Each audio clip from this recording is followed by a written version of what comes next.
Now that Trump has been elected president and the Republicans have been elected to the Senate and the House, you're probably wondering, should I bother with a Roth conversion this year?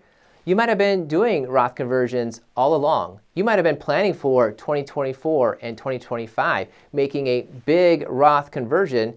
But now that the Republicans seem to be in charge for the next few years, the prospect of the taxes staying the same are more likely. And does that mean that the urgency, do we have to do Roth conversions right now in 2024? Let's take a look, figure it out. I'll show you what I've been telling my clients.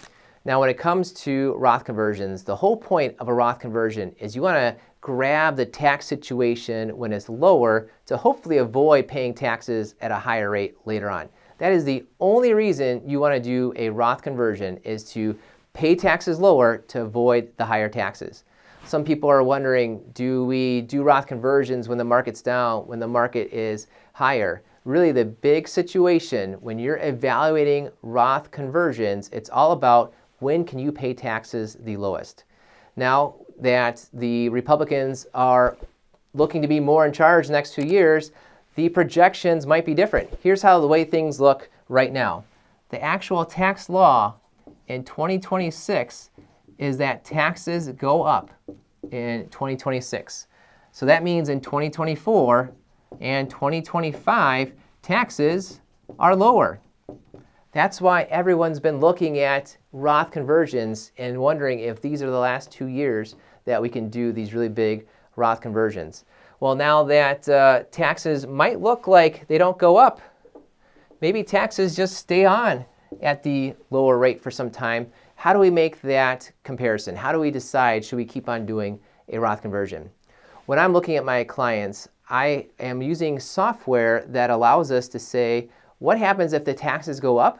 What happens if the taxes continue on? And when we're doing that, oftentimes I'm seeing some patterns. Here's the patterns I'm seeing for you. Is beforehand, with the expectation that taxes go up, a lot of my clients were seeing that perhaps they ought to do a 22% Roth conversion, which means that if they're within the 22% tax brackets, perhaps they should be making use of that bracket. Or what if they're in the 24% tax bracket? Perhaps they ought to be making use of that 24% tax bracket. Rerunning the numbers for quite a few of my clients, I'm seeing that a lot of the folks that should have been doing a Roth conversion at 22%, if tax rates stay the same, maybe they only make use of a Roth conversion in the 12% tax bracket. If they're in the 24% tax bracket, maybe they only make use of the 22% tax bracket. When you are a couple, that 24% tax bracket allows you to do $190,000 more of a Roth conversion. And if we're not making use of it, then that's $190,000 less of a Roth conversion that I'm giving some of my clients advice to do. Now, you only want to look at Roth conversions by the comparison. Compare what's today's tax rate versus your future tax rates. But it's helpful when you're using your planning to look at the two situations. Look at it as if the taxes go up. Look at it as if the taxes are the same, and then make your decision on whether you should be doing a tax Roth conversion in 2024. Now, I've been doing this for some folks, and there's been no change at all. I've been having some folks that should have been Roth converting at 12% if the tax rates go up. And if the tax rates stay the same, they should still be Roth converting at 12%. Well, that's an easy recommendation for them. Hey, here's the way you ought to go, no matter what the tax situation is. That makes life a little bit easier for them. It's easier to make that recommendation. I've been looking at some other clients where the expectation has not much to do with the taxes, but converting to the point where you don't pay the extra in the Medicare taxes. When you are past 65 and you're on Medicare, if you have too much of a modified adjusted gross income, if your modified adjusted gross income is above roughly $200,000 when you're a couple, roughly $100,000 when you are single, you pay extra for Medicare.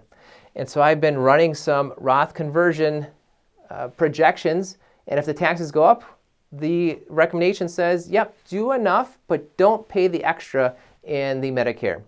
You don't want to pay that extra in the Medicare. That's what I've been seeing for some of my clients. And then I ran the projections as if the taxes stay the same, and the same result came up. of, yep, go for it, go for that extra, but make sure, go for that Roth conversion, but make sure you don't do too much so that you pay extra in Medicare. So there is no easy answer of, do I do a Roth conversion in 2024? Or maybe do I skip the Roth conversion? Or do I do a lower Roth conversion? What you need to do is make a comparison.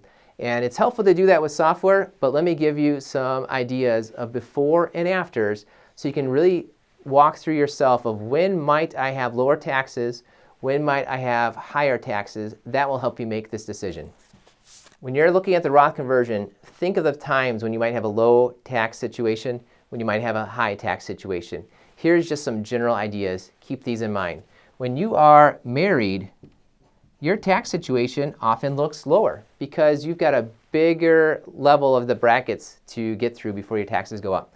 Which means later on when you're single, then you might have a higher tax situation.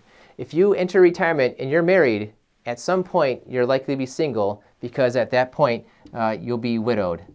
When there's two people going into retirement, there's often one person at the end. And looking at today saying, let's pay our taxes through Roth conversions when we're married might help out that widowed individual later on. Other times when your taxes look to be lower compared to later is before you've turned on Social Security. The way that Social Security gets taxed is incredibly funky to the point where you might have a tax cost on your Social Security when you are taking money out of your IRAs approaching, if not more, than 40%.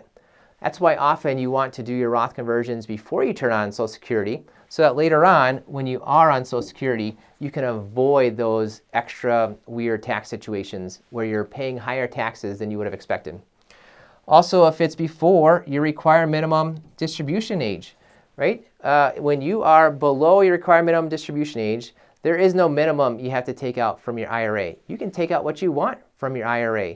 And taking out money through a Roth conversion before you reach your RMD age is a way to make sure later on when your taxes are likely higher because you're being forced to take out the money as an RMD, that's a way when you take a look at it to help yourself out for your taxes.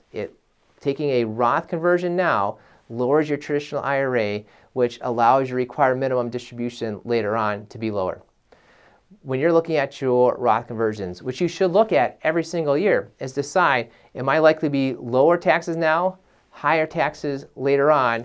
There's an extra wrinkle now because taxes might stay similar with perhaps there being some new legislation. Look at what is my tax situation if the taxes go up. Look at what is my tax situation if the taxes stay the same. And then take a look at what's my own personal situation. Am I in a boat where my taxes now are likely lower? And am I trying to avoid later on when my taxes are likely higher? Take some time to plan it out. That should help you over your lifetime when you're trying to pay a lower tax rate overall. Hi, I'm Jeremy Keil, owner of Keil Financial Partners. And if you're interested in seeing how we help our clients get more income, pay less in taxes, and avoid big retirement mistakes, make sure to go to keilfp.com. That's KEILFP.com.